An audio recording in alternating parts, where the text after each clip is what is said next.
గొప్ప కోటి గొప్ప ಗೆಲ್ಲೋನು ಕೋಟಿ ಗొప్ప ಈ ಜಿಂದಗಿ ಗೇಮು ಕಣೋ ಗೆಲ್ಲೋಣ ಬಾ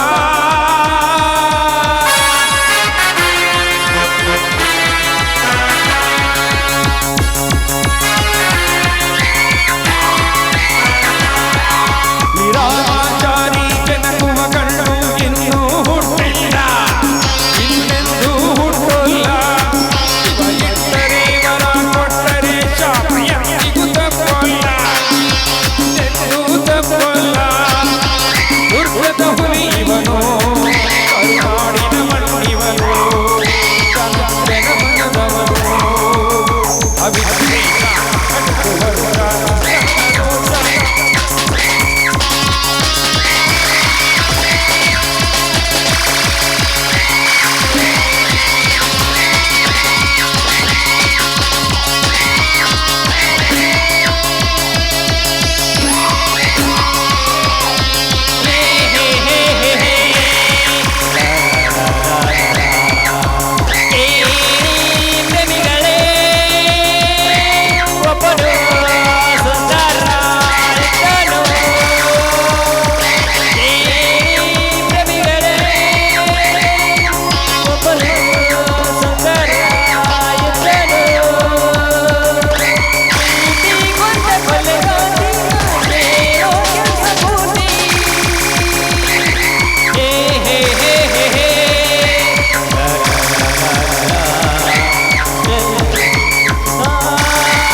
ಕೊಡ್ತೀನಿ, ಪ್ರೀತಿ ಅಂತ ಬಂದ್ರ ತಾಜ್ ಮಹಲ್ ಕಟ್ತೀನಿ, ಸಂಬಂಧ ಅಂತ ಬಂದ್ರ ಸೇತುವೆ ಕಟ್ತೀನಿ, ಬಟ್ ದುಶ್ಮನ್ ಅಂತ ಬಂದ್ರ ಸಮಾಧಿ ಸಮಾಧಿ ಕಟ್ತೀನಿ.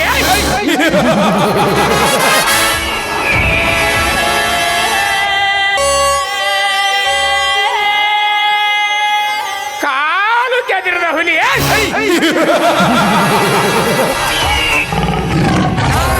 ಕಾಲು ಕೆದಿರದ ಹುಲಿ ಎಂದು ಈ ಜಲದಂಗ ಮಲ್ಲನಿಗೆ ಎದುರಾಗಿ ತನ್ನ ಆಯುಷ್ಯಗಳಿಗೆ ಅನ್ನು ತಾನೇ ಕಡಿಮೆ ಮಾಡಿಕೊಳ್ಳುತ್ತಿರುವನಲ್ಲ ಆ ಶೇಖರ. ಲೇ ಶೇಖರ,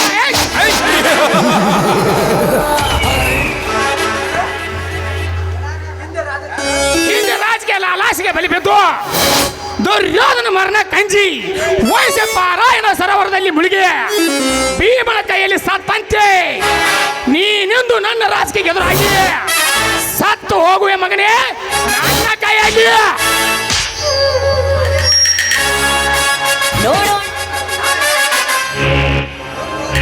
ನಾಗೇಗೌಡನೆಂದರೆ ಬರೀ ದೇಸಾಯಿಗೌಡ ಎಂದು ತಿಳಿದವಳು ನಿನಗೆ.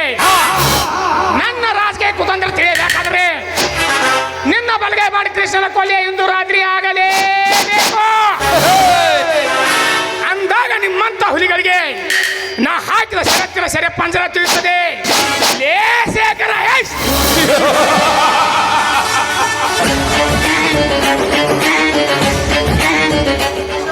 ಅಶೋಕನ ಚಕ್ರವರ್ತಿ ಶೇಖರನಂದು ವಿರೋಧದಿಂದ ಹೊರ ತುಂಬಿದ್ದ ನಿಮ್ಮನ್ನ ತಮ್ಮರಿಗೆ ನಿಜ ಸಂಗತಿಗೆ ಆಗಲಿಕ್ಕೆ ಬೆಂಕಿ ಹಚ್ಚಿ ನಿಮ್ಮೆಲ್ಲರನ್ನು ನಗಲಿಸಿ ತೆರೆಯ ಮರೆಯಲ್ಲಿ ಮಿಂಚಿ ಶೋಭಿಸುವ ನಿಮ್ಮ ಅತ್ತಿಯ ಕಮಲೆಯನ್ನು ನನ್ನ ತುಗು ಏಳಿಗೆ ಪಟ್ಟ ಗಟ್ಟಿಸಿ ನನ್ನ ಸೇಡೆಂಬೆಲ್ಲ ಸಂತಾಪವನ್ನು ಆರಿಸಿ ಮತ್ತೆ ನಾ ಈ ಭಾಗದ MLA ಆಗದಿದ್ದರೆ ನನ್ನ ಹೆಸರು ನಾರಿಮನೆಗಳ ರಾಜ ನಾಗೇಗೌಡನೇ ಅಲ್ಲ.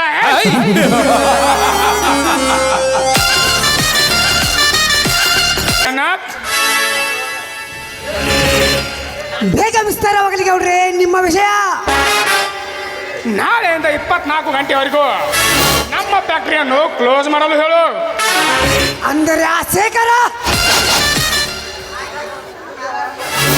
ಇಂದು ಅವರನ್ನು ಹೇಳಿದಂತೆ ಬಂದು ನಮಗೆ ಚೆನ್ನಾಗತನಾಗಿ ಆ ಬಲಗೈ ಮಾಡಿ ಕೃಷ್ಣನ ಹಿಂದೆ ತೆಗೆಸಿದ ಸರಿ ಇರದಿದ್ದರೆ ಇದೇ ನನ್ನ ಬಂದೂಕಿನಿಂದ ಅವರಿಬ್ಬರ ಗುಂಡಿಗೆ ಹರಿದು ಹಾಕಿರುವ ಅವರಿಬ್ಬರು ಎದೆ ಗುಂಡಿಗೆ ಹರಿದು ಹಾಕಿದರೆ ನಮ್ಮ ಸೇಡುತ್ತಿರುವಂತಿಲ್ಲ ಗೌಡ್ರೆ. ಅವರಿಬ್ಬರನ್ನು ನಮ್ಮ ಸೇರು ಪಂಚರದಲ್ಲಿ ಹಾಕಿ ಅನ್ನ ನೀರಿಲ್ಲದೆ ಜೀವಂತ ದಹಿಸಿ ಬಿಡಬೇಕು. ಅಂದಾಗ ಬುದ್ಧಿ ಕಲಿತಾರೆ ಈ ಸಮಾಜದ ಪೆದ್ದ ಜನರೆಲ್ಲರೂ. ಜಗಪತಿ, ನೀನವರನ್ನು ನನಗೆ ತಿಳಿ ಹೇಳುವಾಗ ಏನಂದ ಶೇಖರ? ಯಪ್ಪ ಗೌಡ್ರ ಸುಮ್ಮ ದೇವ್ರ ಕ್ವಾನ್ ನಿಂತಿದ್ರಿ. ಈ ರೀತಿ ಗೌರವನಿಗೆ ಎದುರಾದ್ರೆ ಅವನ ಹೆಣ ಪತ್ತೆ ಇಲ್ಲದೆ ಪರಾರಿ ಮಾಡ್ತಾನಂತ ಹೆದರ್ಸಬೇಕಿತ್ತು ನೀನು. ಹೇಳಿದ್ನೋ ಯಪ್ಪ ಹೇಳಿದ್ನೆ, ನಮ್ಮ ಗೌಡನ ಎದುರು ಹಾಕೊಂಡು ಊರಾಗ ಹದ್ದಾರ ತಿಂದು ಬಿಡ್ತಾನ ಅಂತ ಹೇಳಿದ್ನೆ. ಅದಕ್ಕೇನಂದ ಬಡ ಬಿಕಾರಿ? ನಿಮ್ಮ ಗೌಡ ಅಷ್ಟೇ ಯಾಕೆ ನಿಮ್ಮ ಗೌಡನು ಅಂತಾರೆ 100 ಮಂದಿ ಬಂದರು ಕಚ್ಚ ಕಚ್ಚ ಕಚ್ಚ ಕಚ್ಚ ಕಡೆ ಅಡಿಗೆ ತುಂಬ್ತೀನಿ ಅಂತ. ಲೇ ಜಗಪತಿ, ಈ ರೀತಿ ಸ್ವಚ್ಛದಿಂದ ಮಾತನಾಡಿದನೆ ಸ್ವಚ್ಛನ ಕೊಂಡಿ.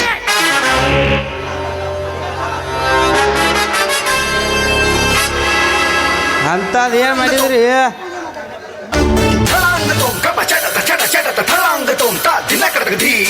ಏನು ನನ್ನ ಮನೆ ತನಕ ಬಂದು ಮಾತನಾಡೋ ಧೈರ್ಯ ಬಂದಿದ್ದೆ ಆ ಬಡ ಬಿಕಾರಿಗೆ?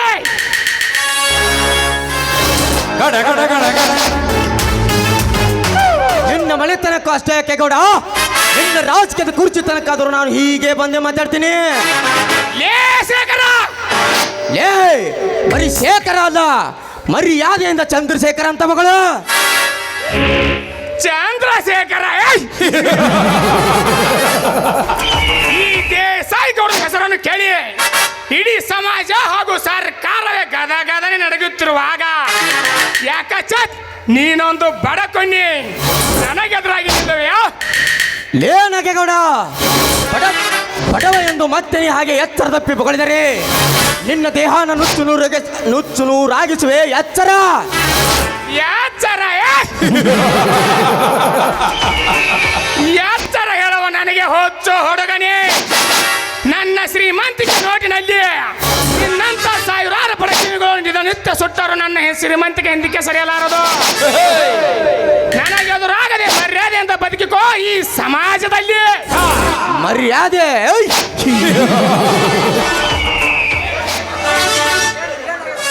ಲೇ ನಾಗೇಗೌಡ,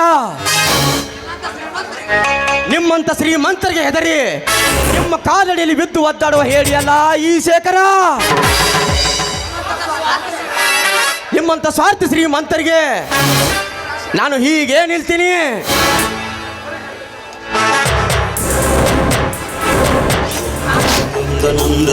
ಕಾಲು ಕೆಳಗಡೆ ಹುಲಿ ಶೇಖರ ಹುಲಿ ಎಂದು ಹಮ್ಮಿನಿಂದ ಮೆರೆದವರು ಮರಳಿದ ಯಜಮಾನನ ಮನೆ ಇದು. ನಿನ್ನಿಚ್ಚಂತೆ ಬೊಗಳುವುದಕ್ಕೆ ಇದು ನಿನ್ನ ಮನೆಯಲ್ಲ. ಸುಮ್ಮನೆ ನಿಮ್ಮನ್ನ ಕೃಷ್ಣನಿಗೆ ಹೇಳಿದಂತೆ ನಮಗೆ ಬೆಂಬಲಿಸಿ ಬಾಯ್ ಬಿಟ್ಟು ಕೇಳು ನಮ್ಮಿಂದ ಹಣದ ರಾಶಿ ಎಂದು. ಲೇ ಜಗನ್ನಾಥ್, ಹಣದ ಆಸೆಗಾಗಿ ಅವರು ಹೇಳಿದ್ದನ್ನು ಕೇಳಿ ಈ ರೀತಿ ನಾಯಿತರ ತಲೆಯಲ್ಲಿ ಆಡಿಸುವ ಈ ಶೇಖರ ನಿಮ್ಮಂಥವರಿಗೆ ಹೀಗೆ ನಿಲ್ಲುವೆ.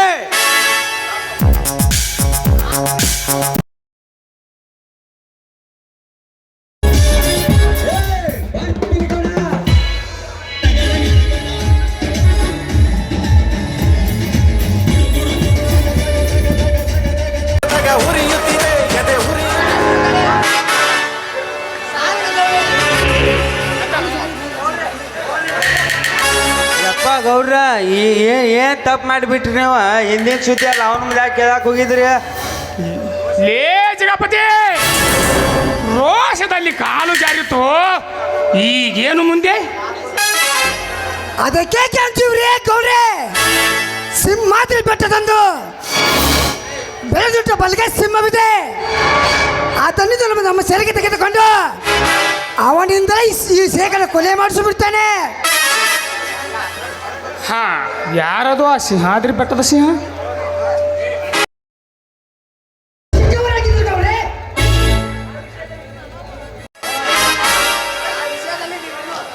ಆ ವಿಷಯದಾಗ ನೀವು ಇನ್ನೂ ಸಣ್ಣವ್ರಿದ್ದೀರಿ. ನರ್ರಿ ಮುಂದೋಗಿ ಹೇಳ್ತೇನ್ರಿ. ನಮ್ಮ ಕೆಲಸ ಸಂಪೂರ್ಣವಾಗೋದ್ರಲ್ಲಿ ಸಂದೇಹವಿಲ್ಲ. ಹಾ ಜಗಪತಿ, ಈ ಸಂತೋಷಕ್ಕೆ ಬರ ಹೇಳುವ ಡ್ಯಾನ್ಸರ್ ಅನ್ನು ಮುಖ್ಯಮಂತ್ರಿ ನಿಮ್ಮ ಕೈಯಾಗ ಪೇರಿ ನೇನೆ.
ಸ್ನೇಹಿತರನ್ನು ಇಲ್ಲಿರಬೇಕು.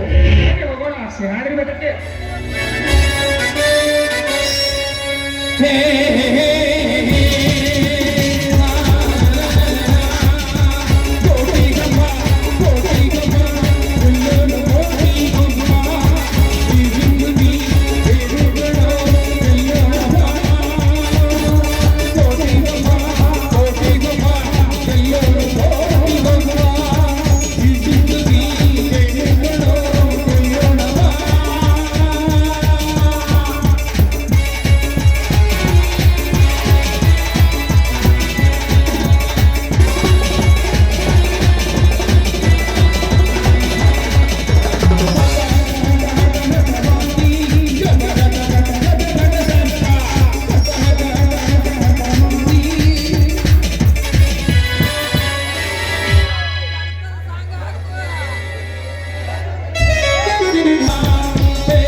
ನಾನ್ ಯಾರು ಗೊತ್ತಾ?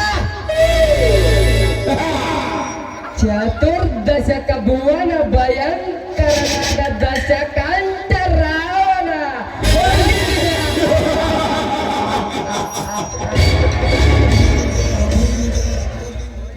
ರಾಮನ ಹಾಗೆ 10 ಆಲೋಚನೆಗಳು ಇದೆ,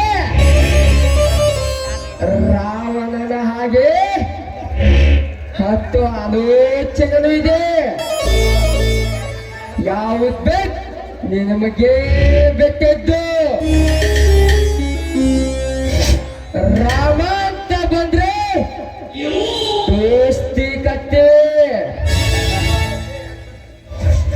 ರಾವಣ ಅಂತ ಬಂದ್ರೆ ಸಮಾಧಿ ಸಮಾಧಿ ಸಮಾಧಿ ಕತ್ತನೆ. ಕರಿಯ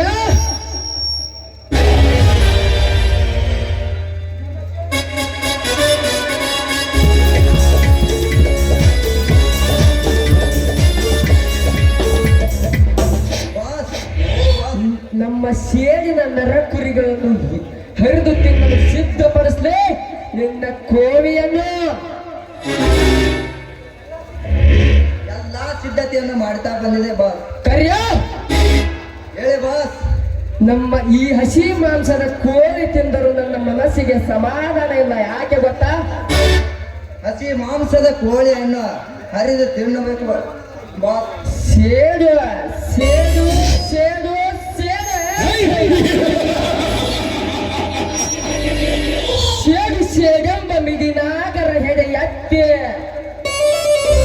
ಉತ್ತರಿಸಿ ಒಂದರಿಂದೊಂದರಂತೆ ಶ್ರೀಮಂತ ಕೊಂಡಿಗಳನ್ನು ತಿಂದು ತೇಗಿದರು. ನನ್ನ ಸೇಡೆಂಬ ದಲ್ಲೂರಿ ಆರುವಂತಿಲ್ಲ. ಯಾಕೆ ಗೊತ್ತು? ನನಗೆ ಜನ್ಮ ಕೊಟ್ಟ ತಂದೆ ತಾಯಿಗಳ ರಕ್ತದ ಸೇಡಿಗಾಗಿ. ಎಲ್ಲವೋ ಕಪಟ ಶ್ರೀಮಂತ ಕೊಂಡಿಗಳೇ ಪೂರ್ವ ದಿಗಂತದ ಹೊನ್ನ ದುರಿಯಂತೆ ಪ್ರಜ್ವಲಿಸುತ್ತಿರುವ ನನ್ನ ಪ್ರಕಾಶದ ಅವಧಿಗೆ ಬಲಿ ತೆಗೆದುಕೊಳ್ಳುವೆ ನಿನ್ನೆಲ್ಲ ನರ ಕುರಿಗಳನ್ನು. ಆ ಸೇಡಿ ನುರಿಯಲ್ಲಿ ಉರಿದುರಿದು ದುರುಳ ದೇಹಗಳ ಕಿಚ್ಚನ್ನೊಟ್ಟ ಪಂಚ ಮಹಾಭೂತಗಳಿಗೆ ಆಹ್ವಾನಿಸಿ ಯಮನ ತೇಜ ಪುಂಜದ ರೌದ್ರರ ಸಾತ್ಮಕವಾದ ಏರಿ ವಂದಿಸುವೆ ನಿಮ್ಮೆಲ್ಲರ ಕಬ್ಬಿರಬೇಕೆ? ಗೌಡ ಗೌಡ ಗೌಡ ಲೇ ಮಗನೇ ನಾಗೇ ಗೌಡ, ತೆರೆಯ ಮರೆಯಲ್ಲಿ ಕುಳಿತು ನೀನೆಲ್ಲ ಗೌಡಿಕೆ ದರ್ಬಾರ ನಡೆಸಿದರು. ನಾನದಕ್ಕೆ ಕೆಳಗಾಲದ ಕಡಿವಾಣ ಹಾಕಿ ಕಾಲ ಭೂಗರ್ಭವನ್ನೇ ಸೀಳಿ ಪಾತಾಳಾಧಿಪತಿಗೆ ಒತ್ತೊಯ್ಯುವೆ ನಿನ್ನ ನೆತ್ತಿಯ ಮೇಲೆ ಕಾಲೇಟು. ಕಾಲಚಕ್ರ ಓ ಕಾಲಚಕ್ರ, ನೀನು ನನಗೆ ಅಲ್ಲಿಯವರೆಗೂ ಅನುಕೂಲವಾಗಿ ತಿರುಗುತ್ತಿರುವ ದುಷ್ಟರ ದಮನಕ್ಕಾಗಿ ಶ್ರೀಹರಿಯುಗದಲ್ಲಿ ಅವತರಿಸಿ ಬಂದಂತೆ ಈ ಚಕ್ರಪಾಣಿ ಅವತರಿಸಿ ಬಂದಿದ್ದಾನೆ. ಏ ಗೌಡ, ಏಕೆ? ಆ ಕೃಷ್ಣ ಚಕ್ರದಿಂದಲೇ ನೀನ್ಯಾರೆಂಬುದನ್ನು ಪತ್ತೆ ಹಚ್ಚಿ 25 ವರ್ಷದಿಂದ ಕಟಕಟನೆ ಕುದಿಯುತ್ತಿರುವ ನನ್ನ ರಕ್ತದ ವೇಷದಲ್ಲಿ ನಿನ್ನ ಸೊಟ್ಟು ಹಾಕಿ ಕಳೆದ ನನ್ನ ತಂದೆ ತಾಯಿ ತಮ್ಮಂದಿರ ಸತ್ತ ಸೇಡು ನಾನು ತೀರಿಸಿಕೊಳ್ಳದಿದ್ದರೆ ನನ್ನ ಹೆಸರು ಯಾಕೆ? ನನ್ನ ಹೆಸರು ಜಗಾಮುಖಿ. ಜಗಾಮುಖಿ ಚಕ್ರಪಾಣಿಯೇ ಅಲ್ಲ. ಕರಿಯ ಹೇಳಿ ಬಾಸ್. ನಮ್ಮ ಸೇಡಿನ ನರಕುರಿಗಳನ್ನು ಹೇಗೆ ಹರಿದು ತಿನ್ನಬೇಕು ಗೊತ್ತಾ? ಹೇಗೆ ಹರಿದು ತಿನ್ನಬೇಕಂದರೆ ಹಸಿ ಮಾಂಸದ ಕೋಳಿ ಹರಿದಂತೆ ಹರಿದು ತಿನ್ನಬೇಕು ಬಾಸ್. ಈ ಹಸಿ ಮಾಂಸದ ಕೋಳಿ ಹರಿದು ತಿಂದರು ನನ್ನ ಮನಸ್ಸಿಗೆ ಸಮಾಧಾನ ಇಲ್ಲ. ಯಾಕೆ ಗೊತ್ತಾ? ಯಾಕೆ ಹೇಳಿ ಬಾಸ್. ಆ ಪೇಟೆಯನ್ನು ಹೀಗೆ ಹರಿದು ತಿನ್ನುವರೆಗೂ ಹೌದು ಕರಿಯ, ಸಿಂಹ ಸಿಂಹದ ಗುಹೆಯಲ್ಲಿ ಸಿಕ್ಕ ಹರಣಿ ಅಂತ ಬಿದ್ದು ಒದ್ದಾಡಬೇಕು ಆ ಕಟುಕ ಪ್ರಾಣಿ. ಕರ್ಯ ಈಗಲೇ ಪತ್ತೆ ಹಚ್ಚಲೆ ಆ ಗೌಡನ ಮನೆ. ನಾಳೆಗೇನೆ ಬೆಳೆಸೋಣ ಅವನ ಮನೆಯತ್ತ ಪ್ರಯಾಣ. ಗುರುತಿಸಿಕೊಂಡರೆ ಒಮ್ಮೆಲೆ ಹರಿದರೆ ನಮ್ಮ ಸೇಡು ತೀರುವಂತಿಲ್ಲ ಕರಿಯ. ಯಾಕೆ ಗೊತ್ತಾ? ಒಮ್ಮೆಲೆ ಹರಿದರೆ ನಮ್ಮ ಸೇಡು ತೀರುವಂತಿಲ್ಲ.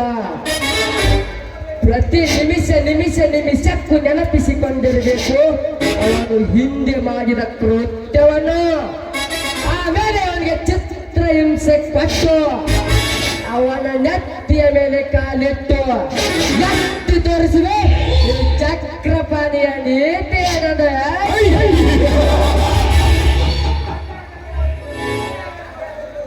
ಹಾಗೆ ಆಗಲಿ ಬಾಸ್. ಹೌದು ಕರ್ಯ, ನಮ್ಮ ಕುದುರೆ ದಂಡು ದರ್ಬಾರದೊಂದಿಗೆ ಅವನ ಕೋಟೆ ಗೋಡೆ ಒಳಗಡೆ ಪ್ರವೇಶಿಸಿದರೆ ಆಗಲೇ ಹುಷಿಯಾಗಿ ಹೋಗೋದು ನನ್ನ ಅವನ ಪ್ರಾಣದ ಉಸಿರು. ಆವಾಗ ತೀರುವುದು ನನ್ನ ರೋಷದ ಉಸಿರು. ಕರ್ಯ, ಬೇಗ ಹೊರಡಲು ಸಜ್ಜಾಗಿರ್ಲಿ ಆ ಗೌಡನ ಅಂತಿಮ ಯಾತ್ರೆಗೆ. ಆಗಲಿ ಬಾಸ್. ಪ್ರತಿಯೊಂದು ಬಡ ಜೀವಿಗಳ ರಕ್ತ ಕುಡಿದು ಬಿಸಿಯಾಗಿಸಿಕೊಂಡಿರುವುದರಿಂದ ಹೇಸಿ ಪಿಂಡಕ್ಕೆ ಕಂಡಲ್ಲಿ ಇದೇ ಗುಂಡಿನಿಂದ ತುಂಡು ಮಾಡಿ ಆ ಕಂಡದ ಮೇಲೆ ತಾಪದಿಂದ ಕೈಲಾಸ ಕಂಡಿರುವ ನನ್ನ ತಂದೆ ತಾಯಿ ತಮ್ಮಂದಿರಿಗೆ ಸೇಡಿನ ನಕ್ಷೆ ತೆಗೆದು ಆ ನಕ್ಷೆಯ ಮೇಲೆ ನಿನ್ನ ರಕ್ತದ ದಿವಿಗವಿರಿಸದಿದ್ದರೆ ನನ್ನ ಹೆಸರು ಚಕಾಮುಖಿ ಉಗ್ರ ಚಕ್ರಪಾಣಿನೇ.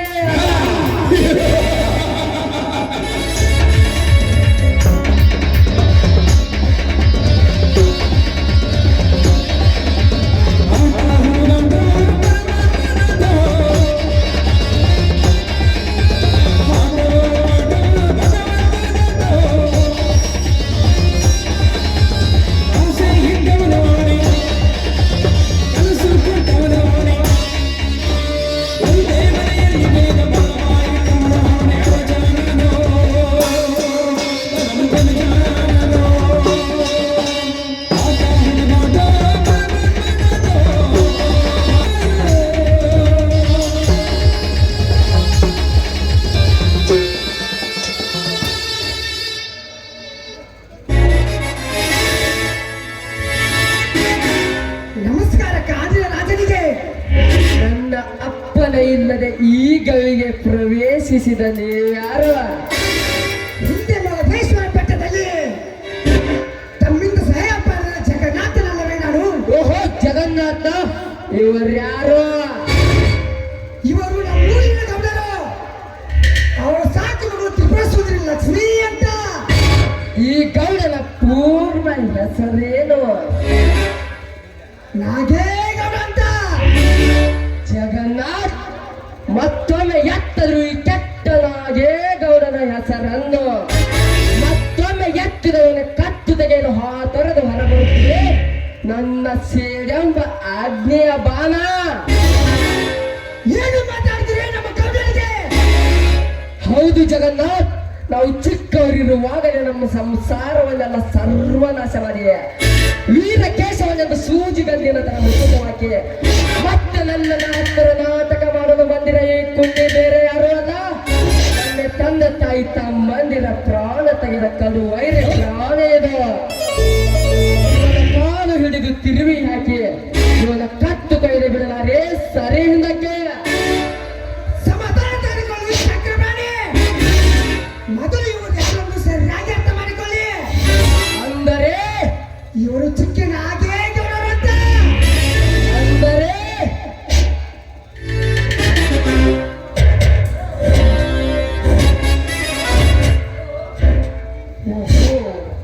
ತನ್ನ ವೈರಿಯ ನಾಗೇಗೌಡನ ಗೊತ್ತಾಗಿ ತುಚ್ಚಾಡುತ್ತಿದೆ ಈ ಚಕ್ರಪಾಣಿ. ಇದನ್ನು ನನ್ನ ಮೋಸದಿಂದಲೇ ಸೆರೆ ಹಿಡಿದು ಇದರಿಂದ ಹಚ್ಚಬೇಕು ಆ ಶೇಖರನ ಬಾಳಿಗೆ ಬೆಂಕಿ. ಕೊನೆಗೆ ಹಚ್ಚಬೇಕು ಇವನ ದೇಹಕ್ಕೆ ಬೆಂಕಿ. ಚಕ್ರಪಾಣಿ ತಮಗೇನು ನನ್ನ ಪರಿಚಯ ಇಲ್ಲಂತ ಕಾಣುತ್ತದೆ. ಮಾತೆಲ್ಲ ನಿಜ. ಅಂದರೆ ನಾನು ಆ ನಾಗೇಗೌಡನಲ್ಲ, ಅವರ ತಮ್ಮ ಮರಿ ನಾಗೇಗೌಡ. ಅವನ್ಯಾರು? ಅವನಿದ್ದಾನೆ. ಅವನು ಅನೇಕ ಜನರು ಕೊಲೆ ಮಾಡಿದೆ. ವಯಸ್ಸಾದ ನನ್ನನ್ನು ಕೊಲೆ ಮಾಡಿ ಹೋಗಿದ್ದಾನೆ.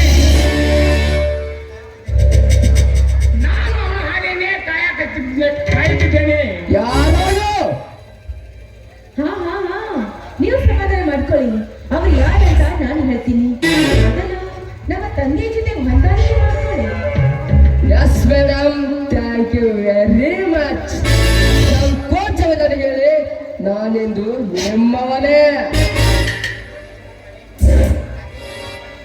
ನೋಡಿ ಚಕ್ರಪಾಣಿ, ನಾನು ಸೊತ್ತು 25 ಹಳ್ಳಿಗಳಿಗೆ ದೊಡ್ಡದನಿ.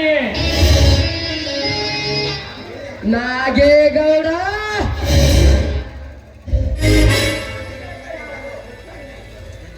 ಚಕ್ರಪಾಣಿ, ನೀ ತರ ಚಿಗರಿ ಚಾರಿದರೆ ಎಂದು ಆ ಊರಿಗೆ ಕೈ ಸಿಗಲಾರನು.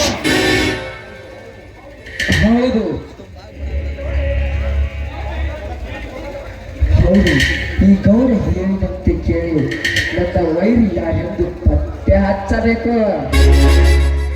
ಹೇಳಿ ನಾಗೇಗೌಡ, ನಿಮ್ಮ ಹೇಳಿಕೆ ಏನು ಅಂತ? ನಿನ್ನ ಸೇವಕ್ಕಿರಬೇಕಾದ್ರೆ, ಮುಂದೆ ನಾನು ಈ ಭಾಗದ MLA ಆಗಬೇಕಾದ್ರೆ, ಕೃಷ್ಣ ಅಂತ ನನಗದರಾಗಿ ಎಲೆಕ್ಷನ್ ಟಿಕೆಟ್ ತಂದಿದ್ದಾನೆ. ನೀನವನ ಕತೆ ಮುಗಿಸಿದರೆ MLA ಮಾಡ್ತೀನಂದು ಮಾತು ಕೊಟ್ಟರೆ ತೆಗೆದುಕೊಳ್ಳಿ ಅಡ್ವಾನ್ಸ್ ಆಗಿ 10 ಲಕ್ಷ. ಅಂದರೆ ನಿನಗೆ ಎದುರಾಳಿಯಾದ ಕೃಷ್ಣನೇ ನನ್ನ ವೈರಿನ. ನಾಗೇಗೌಡ, ಬಿಟ್ಟು ಬಿಡು ಈ ಕೆಲಸವನ್ನು. ಈಗಲೇ ಹೋಗಿ ನನ್ನ ಕರ್ಯಾನಿಂದ ಅವನನ್ನು ಹಿಡಿಯ ಕಳಿಸಿ ನಾಮಪತ್ರ ಕೊಡಿಸದೆ ಈ ಕೆಲಸ ಮುಗಿಸಿ ಬಿಡ್ತೀನಿ. ಹಾ ಆಯ್ತು, ತೆಗೆದುಕೊಳ್ಳಿ.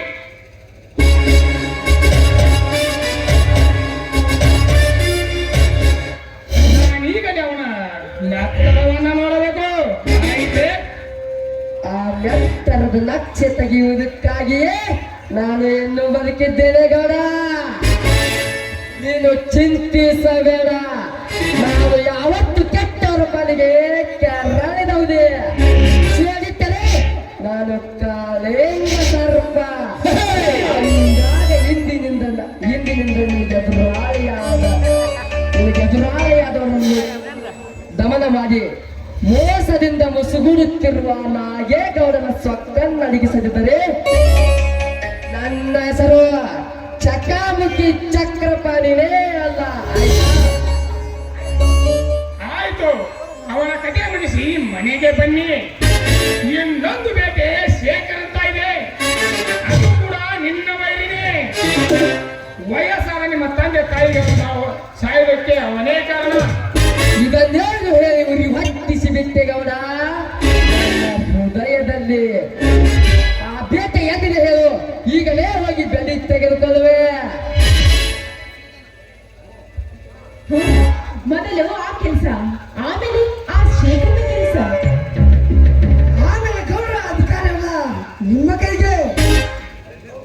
ಹೌದು, ಬನ್ನಿ ಮಿಸ್ಟರ್ ಚಕ್ರಪಾಣಿಯವರೇ. ಪರವಾಗಿಲ್ಲ ಮೇಡಮ್, ನೀವು ಹೋಗಿರಿ. ನಾನು ಆ ಕೆಲಸ ಮುಗಿಸೇ ಬರ್ತೇನೆ. ಮಗಳೇ, ನೀನು ಒಳಗೆ ನಡಿಯಮ್ಮ. ಈ ಕೆಲಸದಲ್ಲಿ ಒಂದು ಸಣ್ಣ ಪಾರ್ಟಿ ಏನಾದರೂ ಕೊಡ್ತೇನೆ ಅವನಿಗೆ. ಅಪ್ಪಾಜಿ,